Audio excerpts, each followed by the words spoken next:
And welcome back. Sport Magazine on Radio is brought to you by IVPair, an air filter system that scientific studies have shown that it can kill 99.9% of COVID virus in the air. For more information, go to IVPair.com. We were talking with Emmy and Tony Award winner Bryan Cranston. Many of you know him from Breaking Bad. He has a new film out called The One and Only Ivan we've talked about. He also has a mezcal spirit with Aaron Paul called Dos Hombres, and we're also going to get into his autobiography called A Life in Parts. But Bryan, I want to talk about Dos Hombres. I never knew you were a fan of spirits. I thought you were more of a wine drinker. What got you into this? I was having dinner with Aaron Paul. It was about 4 years after the end of Breaking Bad, and we had been seeing each other for 7 straight years, and he's like a son to me. He's like a little brother. We're very close, and we're having dinner in New York one night, and he says, "I guess it's too early to work together." And it's like, "Yeah." He says, "What about going into the mezcal business?" And I went, "Mezcal? Where did this come from?" He goes, "Wait, here, come on, let's go taste." So we went and tasted to a mezcal bar in New York, tasted the variety of different mezcals, and I was blown away. I said, "This is fantastic." And so we scheduled a trip to go down to Oaxaca together and see if we could find a mezcal that we both loved that we could then develop into a brand. But we made a pact that if we didn't find the one juice that we both really love, we wouldn't do it. We're not interested in slapping our names on something and wishing it well. We're very involved in this business, and Dos Hombres has done exceedingly well. And we're in just a little over a year old on the market, and it's doing so. We're number 15 in the world now as far as mezcals, and there's about 185 different mezcal brands in the world. We've just crushed it. A lot of it has to do with the quality of the spirit. It's a beautiful spirit. It's hundreds of years old from Mexico. A beautiful culture down there, those people. And in fact, our mezcalero, Gregorio, we tasted his spirit and we go, "This is the one. This is it. It's fantastic." And he wanted to wait until after we had lunch with he and his family first and talk and relax. And I said, "This is fantastic. This is so un-American." In America, you don't even have to like the person you're doing business with, but that culture you do. And he wanted to make sure he trusted us and liked us before we did business. And I went, "This is refreshing." So we just relaxed, embraced that as part of our own, and took it in. And after lunch, we said, "Let's do business." It was great. Wow. Folks, check your local stores for Dos Hombres, or you can go to doshombres.com. You can order online, which is what I'm doing. Bryan, give us kind of the tasting notes, because most people kind of equate a mezcal to a different style of tequila. Talk about what the tasting notes really are. Well, any spirit that's made from the agave plant is a mezcal. So tequila is a mezcal, but a mezcal is not a tequila. Tequila is only made from the blue agave plant, whereas mezcal is made from any agave. And like wine, it could be a blend. Ours is made from an espadín, and it takes 6 years for this plant to mature, to be harvested, and then we smoke it in an earthen pit for 4 to 5 days. Then it's mashed up and put in oak barrels to ferment for 10 more days. Then it's put in copper kettles for distillation, and it's the distillation process that really brings it all together. It's old world. In fact, on our bottle it says Dos Hombres Mezcal Artesanal, and that's because we don't use any modern technology in the process of this beautiful spirit, and it's beautifully tasty. A little smoky, just the right amount. Just like, ooh, it's interesting. So I look at it like tequila's older brother. Yeah, it's just I use it. Anything you would use tequila, put mezcal in, you're going to like the drink even more. I replace in an old fashioned or a Manhattan, you could put mezcal instead of vodka in a Bloody Mary. Instead of a margarita, put mezcal in it. It's just an amazingly flexible spirit in and around where our plants grow are also mango trees and bananas and flowers, and the bees that cross-pollinate all those and our Espadin agave plants. When you taste our spirit, you can taste some of the mango, some of the banana, just very slight.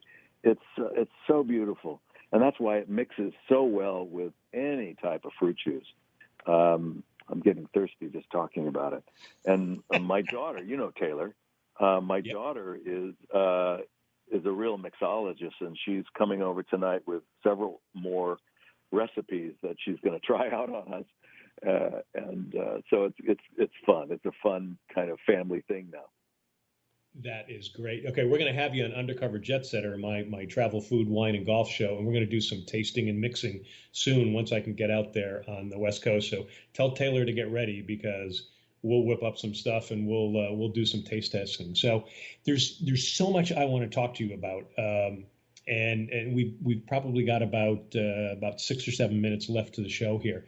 But one of the amazing things for me is that, I've known you now for more than 35 years, and I read your book, A Life in Parts, and I wondered to myself, how good of a friend was I? I mean, there are so many things in there that I didn't know about you. I mean, you were actually wanted for murder. You were a wedding minister. Now, was that stuff you kind of rediscovered writing the book, or did you just hold back to talk about it from people like me?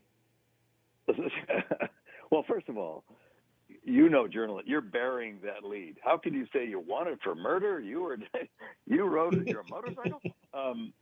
There was a brief time when, yes, my brother and I were both, I don't know how serious of a suspect, but we were suspects in an unsolved murder case because it involved a chef at the Hawaiian Inn restaurant in Daytona Beach, Florida, where we worked in the 70s while we were on a motorcycle trip. And this chef, Peter, I'll just give his first name, was ornery and miserable and just a horrible person. Nobody liked him. So we used to joke about how we would do away with Peter. We'd chop him up, put him in the freezer. We were just, God, he's such a pain. Well, sure enough, we take off on our trip, and sure enough, he shows up missing, and then he's found dead. So they go into the police investigators go into the restaurant and say, "Is there anybody no longer here who ever talked about hurting or harming Peter?" And someone said, "Well, the Cranston brothers." It's like, oh my God! So apparently they put out a bulletin to look for us on our way. We were in the Carolinas by then, up near where you guys are. And but they were able to solve the crime before they found us, thank God. And it wasn't us. I can honestly tell you, it wasn't us. Sure. Okay. Mm-hmm. Well, they didn't have enough evidence. Let me say that. All right. In the book, you also talk about your dad, Joe Cranston, who was also an actor, and you and I actually had kind of similar dads, leaving our moms when we were young, then rediscovering later. Talk about the switching of roles as your dad came back into your life. This was fascinating to me. Well, parents are always teaching you something, and under the best of circumstances, they're teaching you who you should become, who you should model yourself after, where your ambitions should lie in doing right by people, being fair and honest and a good person. And sometimes they teach you by observing what you don't want to become. And I have to admit that my father had some good qualities, but he also was very much an egotist in that he needed to become a star as an actor. He needed to become a big celebrity star. It was everything or nothing. And it didn't work out for him. If you set that bar for yourself, like look at professional athletes. If you going in saying, if I'm not a star in the major leagues, I'm nothing. I'm dirt. Well, you are doomed, because what's the percentage of that? As opposed to when I decided to become an actor, I realized that my goal was to make a living. That was it. If I can make my living as an actor, I'm successful. And whatever comes above that, fantastic. And that's the way I think any professional athlete should look at it. Like, look at me. I'm being paid to play football or basketball or baseball. It's like, this is amazing. And however long you can make that last, make it last and do the best you can and hope for the best for your opportunities. You know, sometimes when you, and then I got successful and I was starting to work. I met John O'Hurley in 1983 when we were cast on a soap opera in New York together and became fast friends. And that's when I met you shortly after that. Well, I started to earn a living, and that was great. And my dad needed some help, so I was helping him out financially, and he was, you know, off and on. He was but struggling. And I realized, boy, it puts me in a bad position. It puts me in a position of the parent more than the son, and it's just awkward, and it didn't help us at all, and it strained the relationship because he would call and I would just assume he needs money, and that's not where you want to be, but it's what it was. And like I said, he had a lot of good qualities, and but he struggled for a lot of his life, and I'm sad because my mother had a lot of good qualities too, and I think of both of them, and that's my emotion. That's my takeaway is sadness, because I feel that in very different ways they both wasted a large portion of their lives. Interesting stuff. Okay, I got about a minute left here, so I have so many things that I wanted to ask you about. But you got your own production company. Can you, in a minute, can you talk about what you think what you're gonna foresee for the entertainment industry coming up? I mean, is it doomed? Is it done? Is it coming back? Are you confident? No, I am very confident. Everyone needs entertainment. You know, that's why this movie, The One and Only Ivan, is so perfect for its time, because it in this day of isolation and quarantine and being restricted, and that's what the central character of this movie is, and then busting out, having dreams of opening up and having more freedom in your life. Well, that's what we're living with right now. And so I think and it's uplifting, and I think people are going to start looking and needing uplifting, positive stories to make us all feel better. Not to say it's everything is peachy keen, but and that you struggle, but that you come out of it, you know, learning something and feeling, you know, slightly better than when you went in.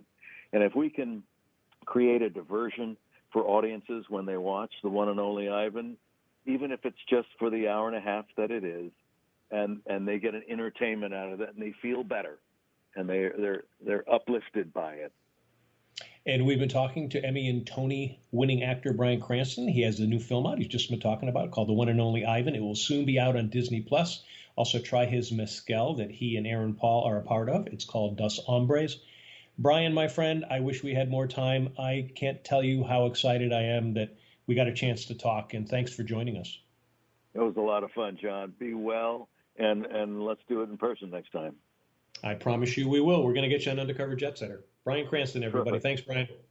Thanks, John. Hey, boxing fans, tune in to the TBS Boxing Network. 70 years of TV boxing from 1950 to today for free. Ali, Frazier, Liston, Foreman, all on the TBS Boxing Network. Watch now at tbstvnetworks.com. When I come back, my commentary, and I'm going to be almost as positive as Bryan.